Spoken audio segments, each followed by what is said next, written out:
भद्रावतीत श्री दत्त जयंती सोहळा उत्साहात साजरा। ताशे व डीजेच्या निनादात निघाली भव्य शोभायात्रा।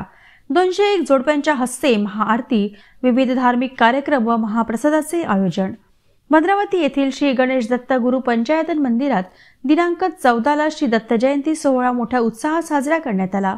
या निमित्ताने मंदिरात विविध धार्मिक कार्यक्रमाचे आयोजन करण्यात आले।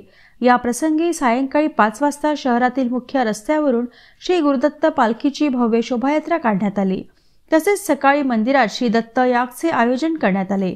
दुपारी 12 वाजता श्री दत्त जन्म सोहळा पार पडला। यानंतर 201 जोडप्यांच्या हस्ते महाआरती करण्यात आली। त्यानंतर सौ संगीताताई किशोर गलांडे यांच्या दत्त जन्म कीर्तनांचे आयोजन करण्यात आले। सायंकाळी 5 वाजता मंदिरातून श्री दत्त पालखीची भव्य शोभायात्रा काढण्यात आली। ढोल ताशे व डीजेच्या निनादात निघालेल्या या शोभायात्रेत शहरातील भाविक मोठ्या संख्येने सहभागी झाले होते। शोभायात्रा मुख्य रस्त्याने फिरून परत मंदिरात आल्यानंतर तिची सांगता करण्यात आली। त्यानंतर गोपाल काल्याचे कीर्तन व महाप्रसादाचे वितरण करून सदर सोहळ्याची सांगता करण्यात आली।